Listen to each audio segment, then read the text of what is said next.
नमस्कार. मंथन cultural and social welfare सोसायटीतर्फे आपणा सर्व साहित्यप्रेमी रसिकांचं मनपूर्वक स्वागत.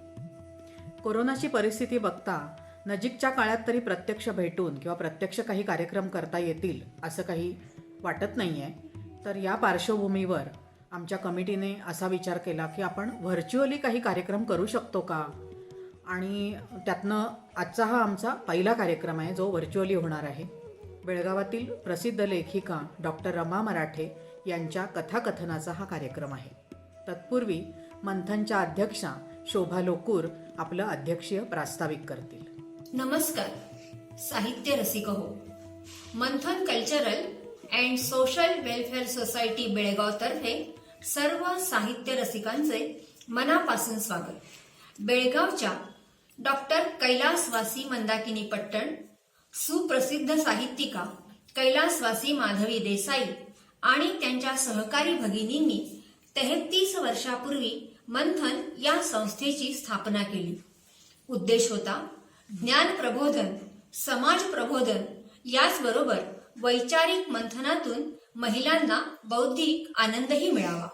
त्याला अनुसरून मंथनने नेहमीच नवे विषय, नवे वक्ते, नवे विचार आणि नव्या जाणीवा यांचा स्वीकार करत प्रत्येक कार्यक्रमामध्ये वैविध्य जपण्याचे काम केलेले आहे.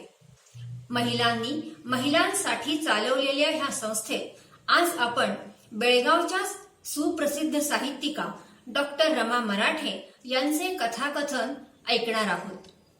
प्रत्येक भारतीयाच्या मनातील आराध्य दैवत म्हणजे प्रभू श्री रामचंद्र, महर्षी वाल्मिकींच्या असामान्य प्रतिभेतून साकारलेले महाकाव्य म्हणजे रामायण. मर्यादा पुरुषोत्तम श्रीरामांनी आपल्या जीवनामध्ये जो अपूर्व त्याग केला त्याला कारण कैकेयी असे आपण समजतो. परंतु आज वाल्मिकी रामायणाचाच आधार घेऊन रमाताई आपल्या समोर कैकेयीच्या व्यक्तिमत्वाचे अनोखे पदर उलगडणार आहे. प्रथम कुटुंबासाठी आणि नंतर समाजासाठी आपल्या सर्वस्वाचा त्याग करणाऱ्या श्री रामचंद्रांच्या जीवनाकडे पाहिलं की एक संस्कृत सुभाषित आठवतं, त्यजेत एकम कुलस्यार्थे, ग्रामस्यार्थे कुलम त्यजेत, ग्रामम जनपदस्यार्थे, आत्मार्थे पृथिवीम त्यजेत. तर रसिक हो, कैकेयीच्या व्यक्तिमत्वाचे पदर उलगडणारी ही अनोखी कथा ऐकण्यासाठी आपण सारेच उत्सुक आहोत. या कथेचे लेखन आणि सादरीकरण करणाऱ्या डॉक्टर रमा मराठे यांचे मंथनमध्ये मी पुन्हा एकदा मनापासून स्वागत करते. धन्यवाद. धन्यवाद शोभाताई. कथाकथनाच्या कार्यक्रमाला सुरुवात करण्यापूर्वी आजच्या आपल्या वक्त्या रमा मराठे यांची ओळख करून देतील प्रिया कवठेकर. नमस्कार. आजच्या आपल्या कार्यक्रमाच्या प्रमुख वक्त्या डॉक्टर रमा मराठे यांचा परिचय आपणा सर्व बेळगावकरांना आहेच, पण कार्यक्रमाची औपचारिकता म्हणून मी प्रिया कवठेकर आपणा सर्वांना त्यांचा परिचय करून देत आहे. डॉक्टर रमा मराठे या उच्च विद्याविभूषित आहेत. MD, MBA, MSc आणि PhD इन सायकोलॉजी या पदव्या आणि पदविका त्यांनी प्राप्त केल्या आहेत. गेली 38 वर्ष त्या वैद्यकीय व्यवसाय करतात. त्याबरोबरच सातत्याने लेखन, संशोधन, अध्यापन करणाऱ्या डॉक्टर रमा मराठे यांची तत्वज्ञ आणि कवयित्री म्हणूनही ओळख आहे. विश्व इन्स्टिट्यूट ऑफ पॉझिटिव्ह सायकोलॉजी ह्या मानसिक आरोग्य आणि व्यक्तिमत्व विकास याबाबत कार्य करणाऱ्या अत्याधुनिक संस्थेच्या त्या संचालिका आहेत. या संस्थेतर्फे विविध प्रकारच्या कार्यशाळा त्या घेतात. तसेच या संस्थेतर्फे विविध मानसोपचार चाचण्या, करिअर गायडन्स आणि व्यक्तिमत्व विकासासाठी वैयक्तिक मार्गदर्शनही केले जाते. राष्ट्रीय आणि आंतरराष्ट्रीय परिषदेतून त्यांनी अनेक शोधनिबंध सादर केले आहेत. अनेक साहित्य संमेलनात कथाकथन, परिसंवाद, सूत्रसंचलन, काव्यवाचन यातही त्यांचा सहभाग होता. फुलं आणि समिधा हा त्यांचा काव्यवाचनाचा कार्यक्रम तर महाराष्ट्रात अनेक ठिकाणी झाला आहे. या काव्यसंग्रहाला प्रतिष्ठेचा बहिणाबाई चौधरी पुरस्कार, कवी क्रूब निकुंभ, कवी अनंत फंदी असे अनेक पुरस्कारही प्राप्त झाले आहेत. रंगसुखाचे, हसत जगावं, स्वभावाला औषध आहे, औषधाविना आरोग्य, तो आणि ती, ब्रेन प्रोग्रॅमिंग यासारखी अनेक पुस्तके, तसंच ती दोघं हा त्यांचा कथासंग्रहही प्रसिद्ध आहे. रौंदा बर्न आणि रे डी स्ट्रँड्स यांच्या जगप्रसिद्ध पुस्तकांचा अनुवादही त्यांनी केला आहे. अमेरिकेतून प्रसिद्ध होणाऱ्या चैत्राली आणि सावली या वार्षिकांसाठी त्यांनी साहित्यिक योगदानही दिले आहे. त्यांच्या औषधाविना आरोग्य, ब्रेन प्रोग्रॅमिंग आणि लाईफस्टाईल या पुस्तकांची निवड केंद्र सरकारच्या भारतीय भाषा संस्थेकडून देशभर वितरणासाठी झाली आहे. ती दोघं या त्यांच्या कथासंग्रहाला महाराष्ट्र साहित्य परिषदेचा पुरस्कार आणि इतर प्रतिष्ठेचे पुरस्कारही प्राप्त झाले आहेत. अशा अष्टपैलू व्यक्तिमत्वाचा अभ्यासू साहित्यिका डॉक्टर रमा मराठे यांचा परिचय करून देताना मला आज इथं विशेष आनंद होत आहे. पाहूया तर डॉक्टर रमा मराठे यांचा कथाकथन. धन्यवाद.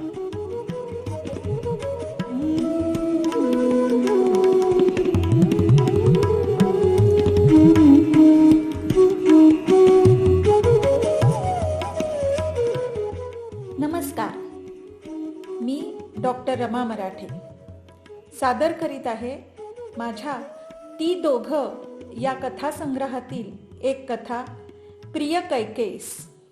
सप्रेम नमस्कार, विनंती विशेष. तुला संबोधताना हा प्रिय शब्द वापरला म्हणून तुझ्याप्रमाणेच माझ्याही नावानं आया बाया कडा कडा बोट मोडतील. हो, कारण खलनायिका म्हणून स्वतःला प्रदर्शित करण्याचं नाटक तू इतकं उत्तम वठवलंस ना की ते भूत अजूनही जनमानसावर तितकंच स्वार आहे जेवढं ते त्या दिवशी म्हणजे रामाच्या नियोजित राज्याभिषेकाच्या दिवशी होतं. हजारो वर्ष उलटली पण तुझ्या दुष्ट वागण्याचा दबदबा अजूनही तसाच आहे. कधी कुणी तुझं नाव आपल्या लेकीबाळींना ठेवल्याचं स्मरत नाही. कैकेयी म्हणजे अहंकारी, अविचारी, स्वार्थी, दुष्ट, हट्टी, गर्विष्ठ, भावनाशून्य असं नुसतं तुझं नाव घेतलं तरी मागून ही दुर्गुणांची सेना मनात तात्काळ उभी राहते. आणि अशी तुझी प्रतिमा निर्माण करण्यात तू यशस्वी झालीस तेव्हा, फक्त तेव्हा नव्हे, तेव्हापासून अगदी आजपर्यंत मला खरंच कमाल वाटते तुझ्या या बलिदानाची. बलिदान किंवा आत्मसमर्पण करणाऱ्यांना निदान त्या स्वार्थ त्यागाचा सन्मान तरी मिळतो.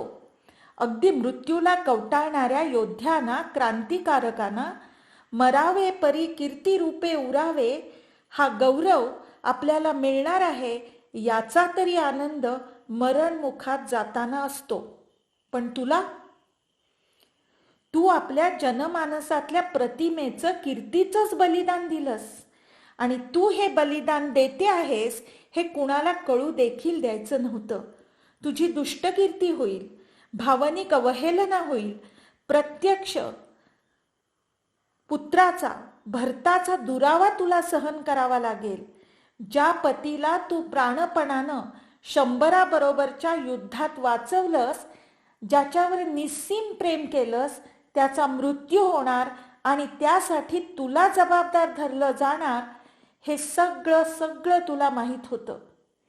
हे अखिल भारतीय स्तरावरचं राजकारण खेळताना त्या दिवसानंतर रोज जिवंतपणीच 1000 मरणं मरावी लागणार हेही तुला माहीत होतं. आणि तरीही तू हे नाटक वठवलंसच. हा शोध आणि बोध मला झाला तो प्रत्यक्ष वाल्मिकीय रामायण अभ्यासताना. रावणवधाचं राजकारण साधण्यासाठी तू दिलेलं बलिदान लक्षात आल्यानंतर मला खरोखरच गहिवरून आलं. स्वतःचं वर्तमानच नव्हे तर भविष्यही बिघडवून मृत्यूनंतरची शतकानुशतकं कुप्रसिद्धी, हे सगळं तू निमूट सोसलंस. हो ना? तुझ्या तोंडून ब्र जरी निघता तरी गौप्यस्फोट होऊन ही योजनाच बारगळली असती ना. उरावर धोंडा ठेवूनच हे नाटक करावं लागलं. आणि ते तू उत्तम वठवलंस. फक्त काही थोडक्या लोकांना, ऋषी मुनींना ही योजना माहीत होती. या योजनेची करती करवती मात्र तूच होतीस. राजा दशरथाला सुद्धा याची पुसटशी कल्पना सुद्धा नसावी आणि ती तशी असून चालणारही नव्हतं. तुला नेमकं माहीत होतं तू काय करते आहेस, त्याचे परिणाम काय होणार आहेत आणि हे सगळं व्यवस्थित पारही पडलं. तुझ्या लाडक्या रामाच्या हातून रावणवध घडला. म्हणजे तुझ्या जनमानसातल्या प्रतिमेचं बलिदान व्यर्थ ठरलं नाही, याचाच तुला खूप आनंद अजूनही होत असणार. कैकेयी, अगं तू तर लावण्यवती होतीस. अप्रतिम सौंदर्याबरोबरच अनेक गुणांनी युक्त होतीस. तुला युद्धकला अवगत होती. खरोखरच तू सर्व गुण संपन्न अशीच होतीस. सुशील होतीस, प्रियभाषिणी होतीस. म्हणूनच तू तिन्ही राण्यात राजा दशरथाची अधिक लाडकी. तो एक राज्याभिषेकाच्या आधीचा दिवस सोडला तर तुमचं दोघांचं प्रेम अगदी दृष्ट लागण्यासारखं. कौसल्याला मूल होईना म्हणून राजा दशरथाने तुला पसंत केली आणि मागणी घातली, तेव्हा तुझ्या धूर्त पिताश्रीने अट घातली होती की कैकेयीला जो पुत्र होईल त्यालाच राज्याधिकार मिळाला पाहिजे. राजा दशरथाने ही अट तेव्हा प्रतिज्ञापूर्वक मान्यही केली होती, कारण कौसल्याला मूल होतच नव्हतं. तरी बघ ना, त्याचा केवढा गहजब माजवला गेला. तुला सौती मत्सराचा त्रास झाला तरी तू या सगळ्याला पुरून उरलीस, कारण दशरथावर तुझ्या सौंदर्याची इतकी मोहिनी पडली होती की राजा अक्षरशः तुझ्या मुठीतच होता. त्यात तुझं बोलणं चालणं इतकं मधुर होतं की दशरथाला तुझ्याशिवाय दुसरं काही सुचत नसे, तुझ्या विना करमत नसे. तो बऱ्याच वेळा तुझ्याच महालात असे. राजा नगराबाहेर जायचा तेव्हाही तू अनेक वेळा त्याच्याबरोबरच जायचीस. बरोबरच होतं तुझं म्हणा. यामुळं दोन गोष्टी साधायच्या, एकतर राजाचा सहवास आणि दुसरं सौती मत्सरापासून बचाव. खरोखरच तू किती चतुर होतीस. गृहेषु मंत्री शयनेषु रंभा, की याहीपेक्षा वरचढ. हो ना, युद्धात तू पतीच्या रथाचं सारथ्यही करायचीस. म्हणजे तू काही नुसतीच विलासिनी नव्हतीस, तर युद्धकला निपुण आणि पराक्रमीही होतीस. म्हणूनच ना, दंडकारण्यातल्या त्या 100 बरोबरच्या युद्धात केवळ तू होतीस म्हणूनच राजा दशरथ बचावले. राजा रक्तबंबाळ झाल्यावर तू त्यांना मोठ्या शर्थीनं संग्रामातून दूर नेलंस, त्यांची शुश्रूषाही केलीस. एवढंच नव्हे तर रात्री पहाराही दिलास. राजा शुद्धीवर आला, बराही झाला. आपल्या लाडक्या राणीच्या व्यक्तिमत्वाचा असाही पैलू लक्षात आल्यावर कोणता पती खुश होणार नाही? सांग ना, शोभलीस खरी क्षत्रिय कन्या. राजाचा अक्षरशः तो पुनर्जन्मच होता. त्यानं खुश होऊन तुला 2 वर मागायला सांगितले. मात्र तू तेव्हा ते अधाशीपणानं मागून न घेता नम्रपणे सांगितलंस, नाथ, मला इच्छा होईल तेव्हा मागेन ना मी ते 2 वर. यामुळं राजा दशरथ तुझ्यावर म्हणे अधिकच प्रसन्न झाले. तुझे जणू अंकितच झाले. तू आपल्या गुणांनी जिंकलंस म्हणायचं राजाला. तुझंही राजावर निरतिशय प्रेम होतं. तुझ्याबद्दल विचार करताना मला हे सगळं पुन्हा पुन्हा आठवतं, कारण तू मुळात कशी होतीस हे कळायला तर हवं ना. शिवाय हेही खरं की तू जे मागितलंस त्यात वावगं काहीच नव्हतं. मी तुला लिहिलेलं हे अनावृत्त पत्र वाचणारे म्हणतील, हे सगळं ठीक आहे हो, अगदी तपशीलवार नसलं ना तरी आम्हाला देखील माहीतच आहे की हा उपकार कैकेयीनं दशरथावर केला होता. मान्य, पण म्हणून काय अगदी रामाला वनवास घडवायचा का?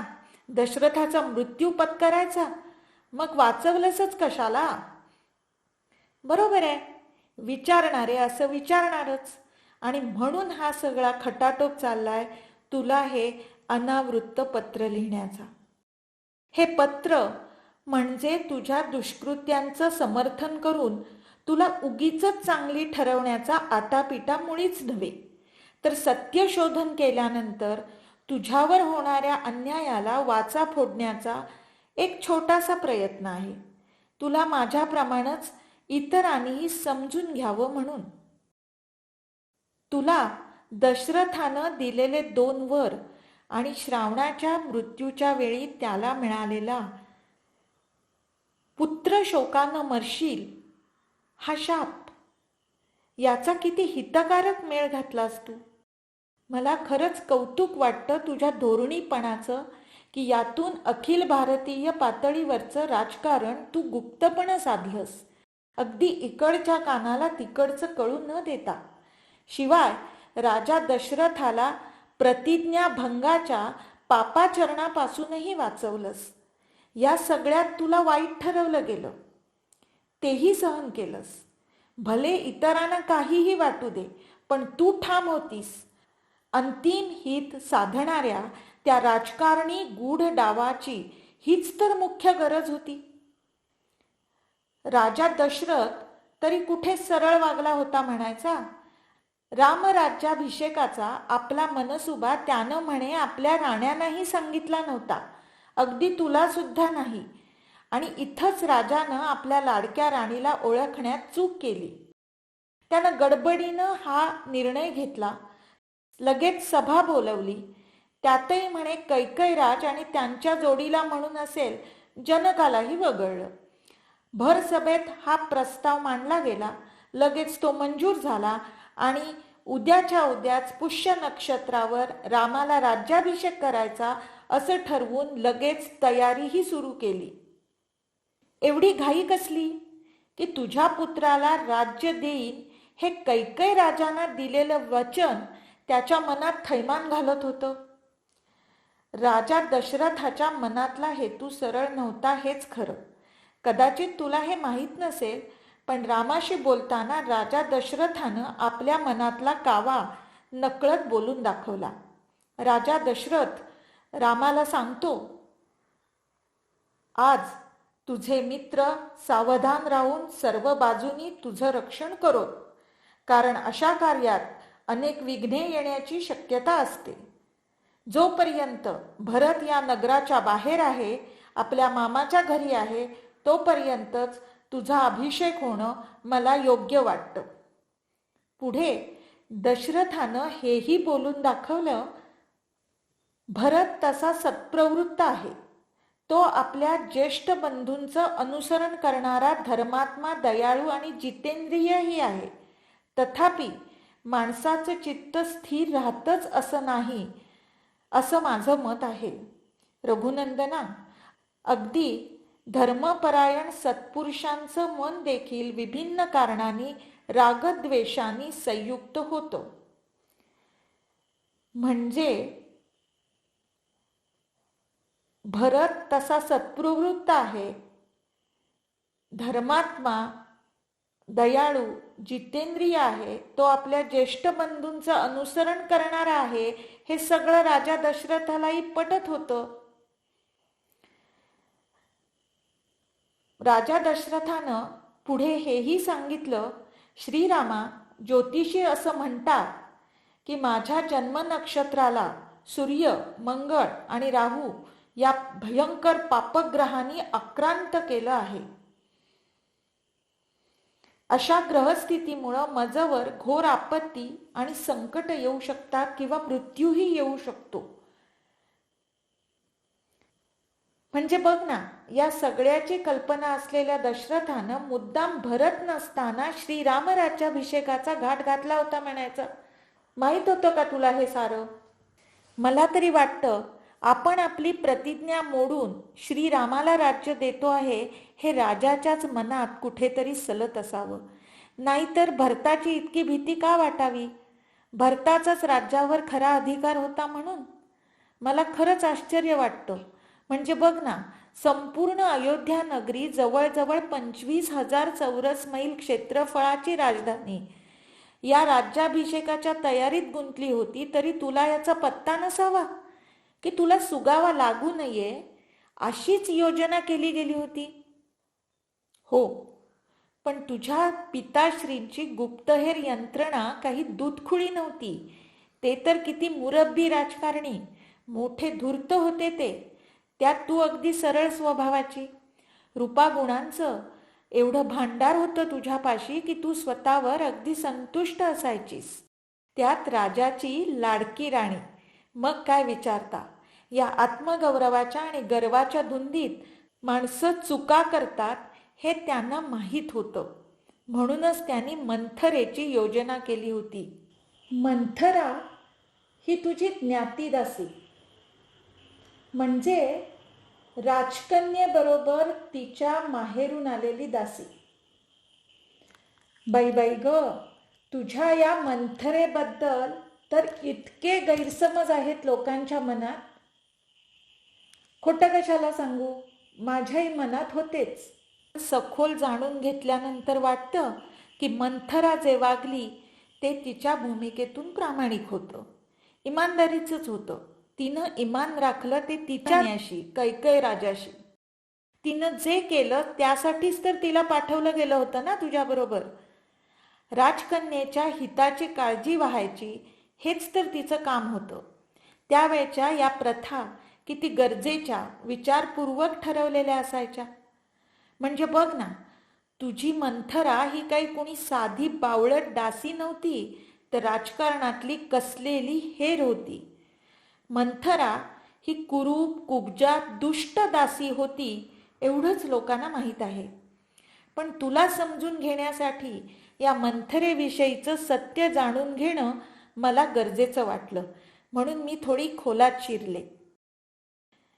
राजकन्येबरोबर तिच्या सासरी जाणाऱ्या या ज्ञातीदासीचीही म्हणे अगदी विचारपूर्वक निवड केली जायची. या निवडीचे निकष पाहून मी तर चकित झाले. राजकन्येशी प्रेमानं वागणारी ही दासी म्हणे कावेबाज, व्यवहारकुशल, आजूबाजूला घडणाऱ्या घटनांविषयी दक्ष, कपटनीती जाणणारी आणि वेळप्रसंगी राजकन्येच्या हितासाठी काहीही करण्यास तयार असणारी अशीच असायची. हुशारी, चातुर्य या गुणांबरोबरच राजकन्येच्या हिताच्या दृष्टीनं ती कुरूप असणं हाही तिचा गुण समजला जाई. आणि तुझ्या या मंथरेत हे सर्व गुण होते म्हणायचे. वा वा, मानलं पाहिजे हा कैकेयी राजांच्या या निवडीला. शिवाय नुसत्या बातम्या काढणं एवढंच काम तिच्यावर सोपवलेलं नव्हतं, तर वेळ प्रसंगी त्या बातमीवर इलाज करण्याचा अधिकारही तिला सुपूर्द केलेला होता. आता ही पार्श्वभूमी लक्षात घेऊन मंथरेच्या वागण्याची शहानिशा करायला हवी हे मलाही पटलं. सुरुवातीला तर तूही तिच्यावर केवढी रुष्ट झाली होतीस. खरं तर तिनं तिच्यावर सोपवलेलं काम चोख बजावलं होतं. या मंथरा दासीला म्हणे प्रासाद शिखरावरून नगरातली उत्साही धामधूम दिसली. एका दिवसात ती विस्मयचकित झाली. तिनं दुसऱ्या एका दासीकडे चौकशी केली. त्या बिचारीनं खरं ते मोठ्या उत्साहानं सांगून टाकलं की उद्या पुष्य नक्षत्रावर रामाला राज्याभिषेक होणार आहे. मंथरा संतापानं फणफणली. कैकेयी राजाला दिलेलं वचन मोडून भरताचा अधिकार डावलून कैकेयीच्या संमतीशिवाय रामाला राज्याभिषेक होणार, या अन्यायानं मंथरेचं डोकं भडकलं. ती लगेच तुझ्या महालाकडे धावली आणि तुझ्यावर कडाडली. मूर्खे, उठ, झोपलीस काय? तुझ्यावर संकटाचे पहाड कोसळत आहेत आणि तुला आपल्या दुरावस्थेची जाणीव देखील नाही.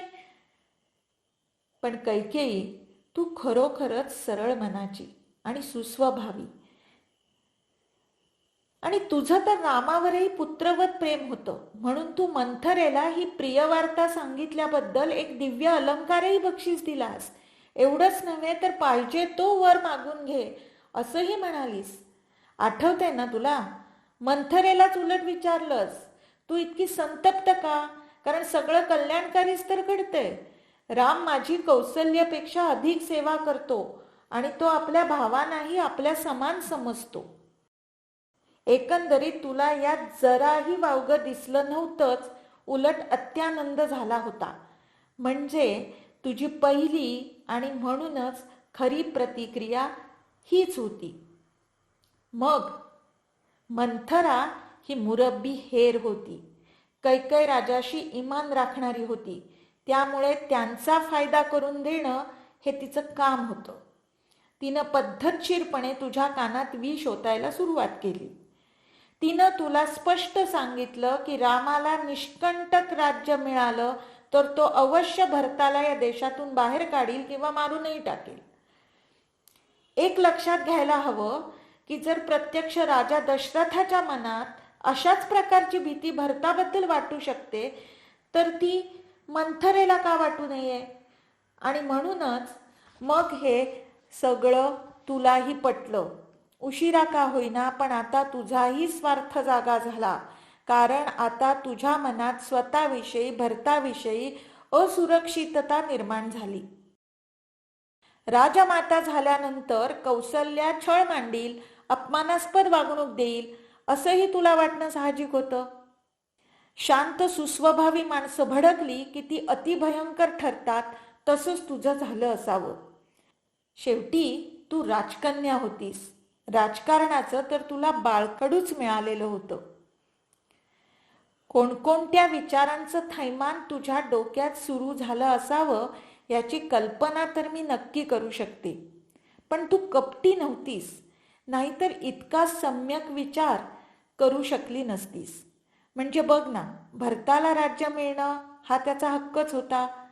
ते सत्य होतं, राजाचं कर्तव्य होतं. त्यानं तसं वचनही दिलं होतं. रामाला राज्य मिळणं हे तुझं प्रेम होतं. पण राजकारणात शेवटी कर्तव्य श्रेष्ठ हे तुलाही ठाऊक होतं. आणखी एक कटू सत्य भेडसावत होतं. ते म्हणजे श्रावणाच्या आई वडिलांनी दिलेला शाप. राजा दशरथाला पुत्र शोकानं येणारा मृत्यू हे अटळ विधिलिखित होतं. राजावर तुझं निरतिशय प्रेम होतं.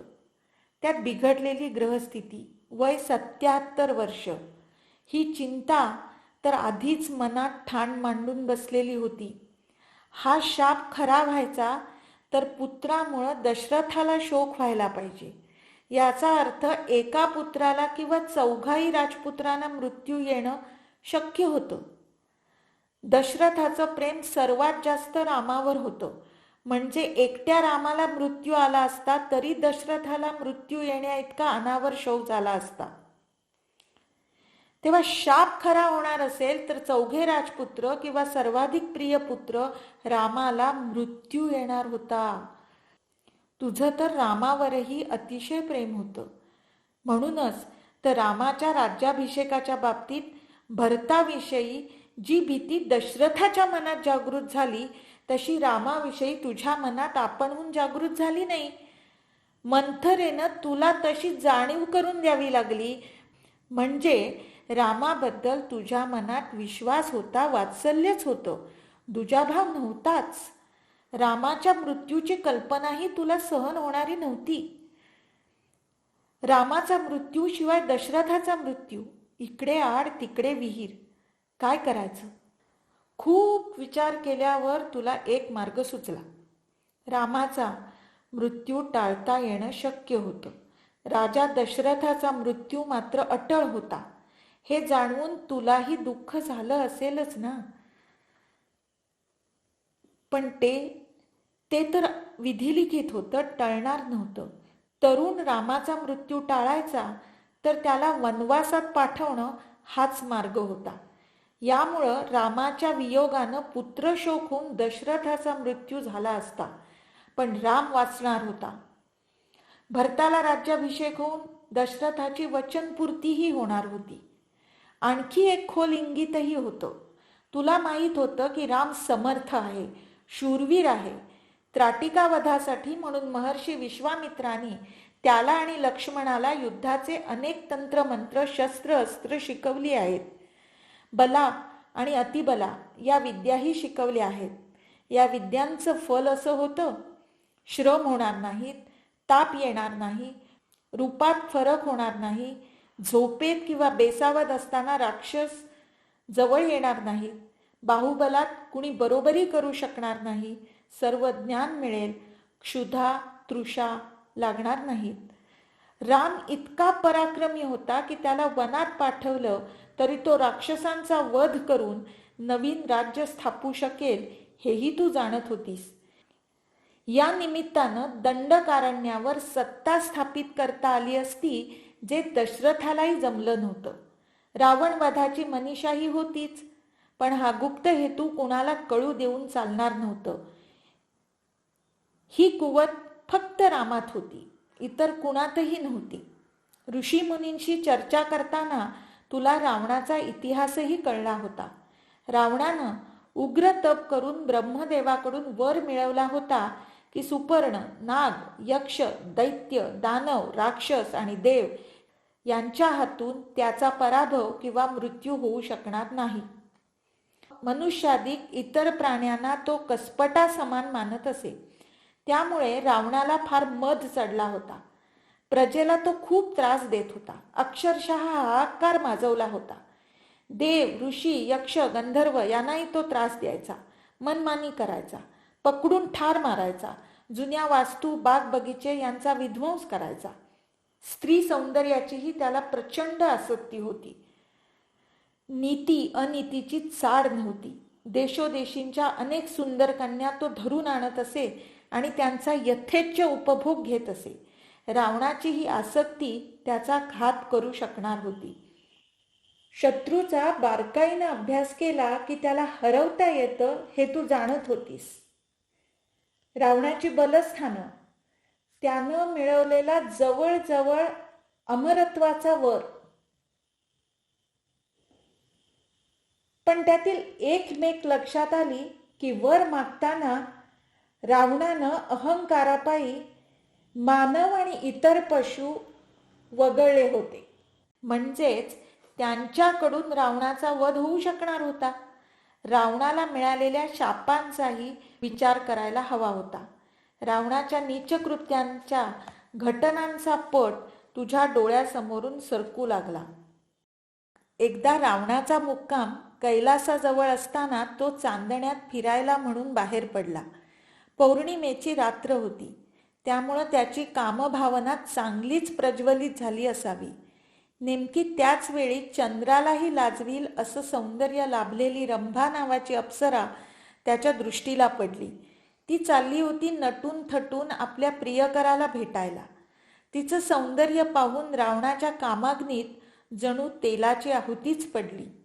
तो मदधुंद झाला, अक्षरशः पिसाळला. त्यानं रंभेचा हात धरला. रंभेनं त्याला परोपरीनं सांगून पाहिलं, मी तुमची सून आहे. तुमचा मोठा भाऊ वैश्रवण कुबेर, त्याच्या नलकुबेर नावाच्या पुत्राची मी भार्या आहे आणि मी त्यालाच भेटायला चालले आहे. तेव्हा तुम्ही धर्मानं वागा. इतक्या विनवण्या करूनही रावण काही बदला नाही आणि त्यानं बलात्कारानं तिचा उपभोग घेतला. या दुर्दशेनंतर लज्जित होऊन कापत थरथरत रडत ती नलकुबेराकडे गेली आणि तिनं सर्व वृत्तांत सांगितला. नलकुबेर संतापला आणि त्यानं रावणाला शाप दिला की संमतीशिवाय रावणानं कुणा रमणीशी समागम केला तर तो तत्क्षणीच मरेल. हाही शाप उपयोगी पडणार होता. आणखी एक सत्य तुला आठवलं, सीतेच्या पूर्वजन्माविषयीचं. बृहस्पती पुत्र कुशध्वज या ब्रह्मर्षींची मुलगी वेदवती, हिनं वेदाभ्यास केला होता. विष्णू आपला पती व्हावा म्हणून ती हिमालयात तपश्चर्या करत होती. तिचंही लावण्य पाहून रावणाची वासना भडकली आणि तो लग्न कर म्हणून तिच्या मागे लागला.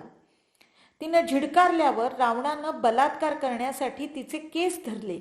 वेदवतीनं केस तुटण्या इतका जोराचा हिसडा देऊन स्वतःची सोडवणूक करून घेतली आणि तुझ्या वधाकरता मी पुनर्जन्म घेईन असा त्याला शाप देऊन ती अग्नीमध्ये प्रविष्ट झाली.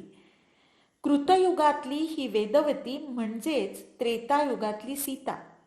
तपश्चर्येचं फळ म्हणून तिला तिच्या इच्छेप्रमाणे रामस्वरूपातील विष्णू पती म्हणून लाभला होता.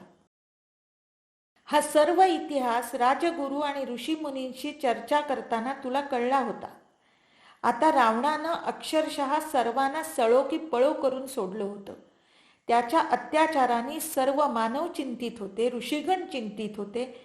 रावण वध करायचा तर तो विष्णूचा अंश असलेला नरदेहातील राम, नर किंवा वानर यांच्याकडूनच होणार होता.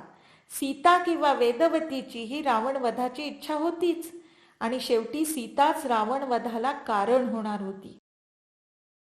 मात्र सीतेच्या संमतीशिवाय रावण तिला स्पर्शही करू शकणार नव्हता. म्हणजे सीता सुखरूप राहणार होती. सीतेचा मोह रावणाला होणार हे गणितही बरोबर होतं, पण तिच्या सुखरूपतेची चिंता तितकी वाटणार नव्हती. राम शूर होता, कुशल राजकारणी, सेनानी होता. म्हणूनच वानरांचं सैन्य जमवणं त्याला सहज साधणार होतं. रामाबद्दल तुला खात्री होती. त्यावेळच्या सामाजिक राजकीय परिस्थितीची तू जाणकार होतीस. रावण हा महाबलाढ्य होता. त्याचा पराभव करणं सोपं नव्हतं. पण रावणाचा इतिहास, त्याला मिळालेले वर आणि शाप यांचा अचूक मेळ घालूनच ही रावणवधाची योजना आखली गेली. एकंदरीत सर्व विचार तर्कशुद्ध होते. काय करायचं हे ठरलं होतं. आता कसं करायचं हा प्रश्न होता. तेवढ्यात मंथरेनं राजा दशरथानं दिलेल्या 2 वरांची आठवण करून दिली.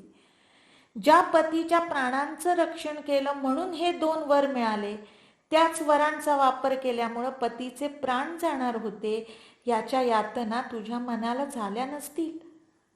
पण शेवटी तूही क्षत्रिय कन्या होतीस. हा रावण वधाचा राजकारणी डाव साधण्यासाठी भावनांना बाण घालायलाच हवा होता आणि तो तू मोठ्या धैर्यानं घातलास. अशा प्रकारचं राजकारण, तेही महापराक्रमी रावण वधाचं वगैरे साधताना मूळ हेतू हा अत्यंत गुप्त ठेवला जात असे.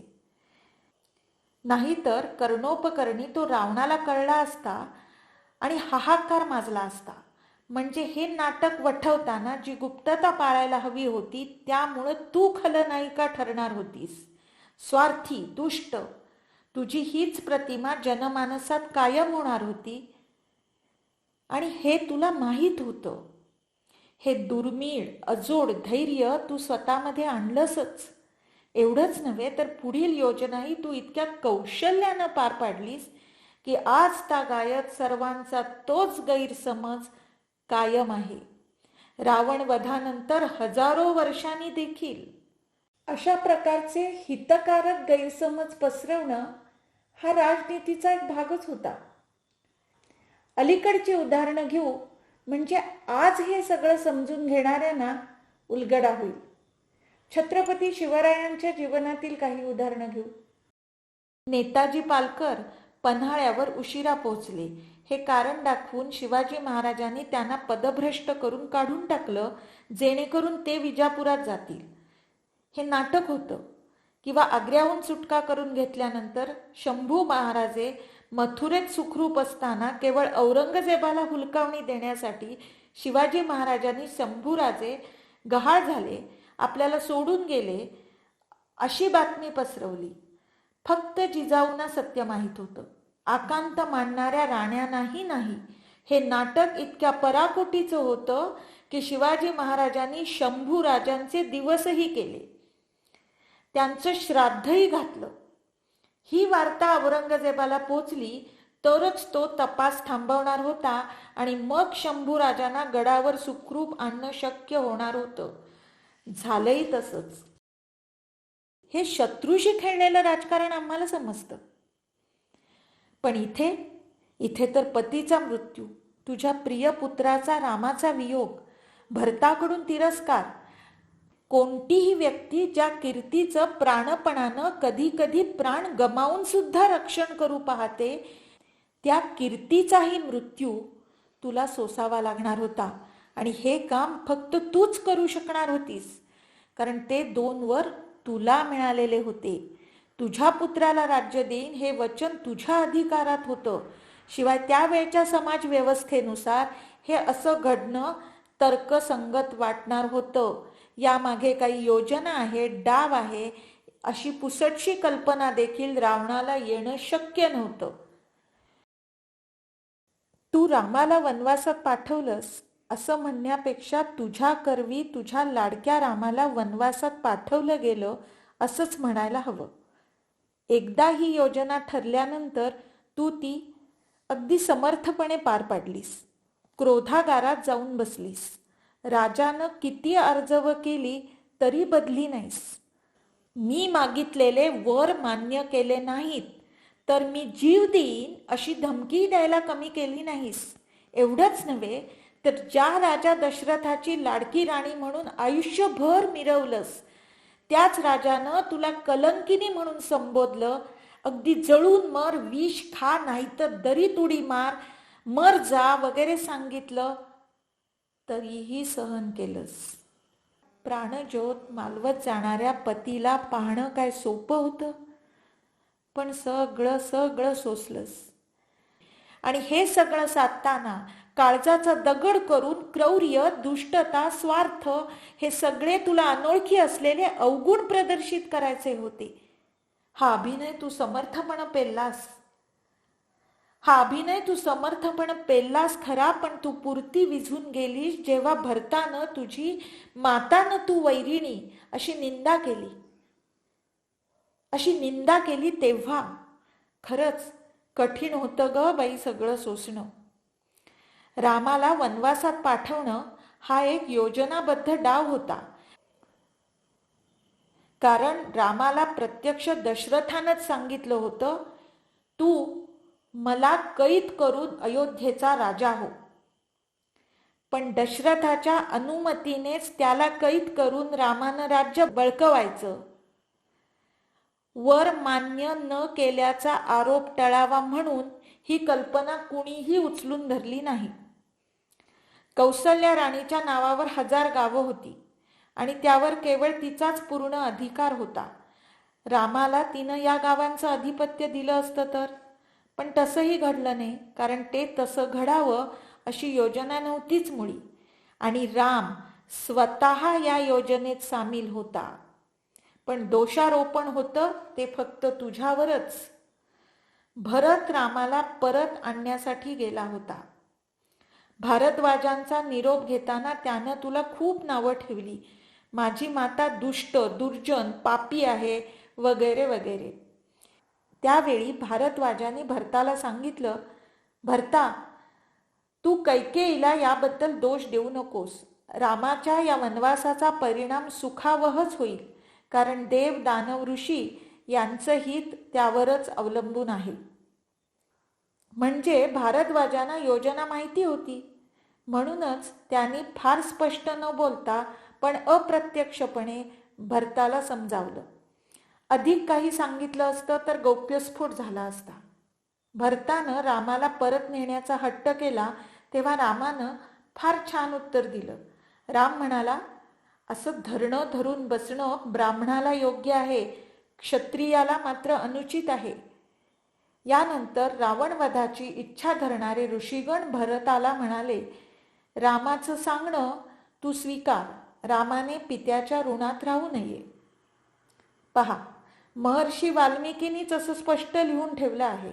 यावरून नक्कीच कळतं की रामाचा वनवास हा एक गूढ डाव होता आणि तो या ऋषींच्या संमतीनेच रचला होता. तू मारल्यासारखं कर, मी रडल्यासारखं करतो, असंच हे सगळं. मारणारी तू म्हणून दोषी ठरलीस. राम भरताला सांगतो, माता कैकेयीनं जे सांगितलं ते योग्यच सांगितलं आहे आणि पित्यानंही जे केलं ते योग्य आणि कल्याणप्रदच आहे. भरता, तू मनुष्यांचा राजा हो आणि मी जंगली पशूंचा सम्राट होईन. म्हणजे ऋषी आणि राम यांच्या संमतीनेच खरं तर तू अशी वागलीस. हे अखिल भारतीय पातळीवरचं राजकारण साधताना एक मात्र नक्की की तू वठवलेलं नाटक इतकं उत्तम होतं की त्यावेळी कुणाला सुगावा लागू नये म्हणून तू स्वतःची जी खलनायिकेची प्रतिमा हेतुतः निर्माण केलीस ती अजूनही प्रत्येकाच्या मनात तशीच आहे, शतकानुशतके पुसता आलेली नाही. हे तुझं यशच म्हणायला हवं नाही का? पण महर्षी वाल्मिकींनी मात्र साध्यंत सर्व लिहून ठेवलं आहे. ते अभ्यासल्यावर मला तुला समजून घेता आलं. तुझा त्याग, समर्पण केवळ अजोड. हे मला कळलं म्हणूनच मी तुला हे अनावृत्त पत्र लिहिलं. मला कळलेलं इतरांपर्यंत पोहोचवावं म्हणून. कैकेयी, तू तुझं मातृत्व विस्तारलंस, इतकं व्यापक केलंस की त्यात रावणानं हाहाकार माजवलेली पृथ्वी आणि त्यावरील रावणाच्या दृष्ट कारवायाने गांजलेली सर्व प्रजा होती. तू फक्त भरताची माता नव्हतीस, कारण कोणतीही व्यक्ती राज्यापेक्षा मोठी नसते. म्हणूनच हे सार्वत्रिक हित साधण्यासाठी तू रावणे इतिहास जाणून, ऋषीमुनींशी गुप्त सल्लामसलत करून रावणवधाचा डाव यशस्वीरित्या साधलास, पार पाडलास. यात राम सीतेबरोबरच लक्ष्मण, भरत, दशरथ, मंथरा आणि तू स्वतः असे सर्वजण चपखल गोवले गेले. प्रत्येकाला ज्याचं त्याचं श्रेय मिळालं आणि तुला मात्र दूषणं. तुझी अपकीर्ती होणार हेही तू जाणत होतीस, तरीही हे अग्निदिव्य तू पार पाडलंस. त्या अर्थी तू तुझ्या मनाशी प्रामाणिक होतीस, अविचल होतीस. तुझ्या या समर्पणाला मनापासून प्रणाम. ही मानवंदना. तुला समजून घेऊ पाहणारी डॉक्टर रमा मराठे. धन्यवाद.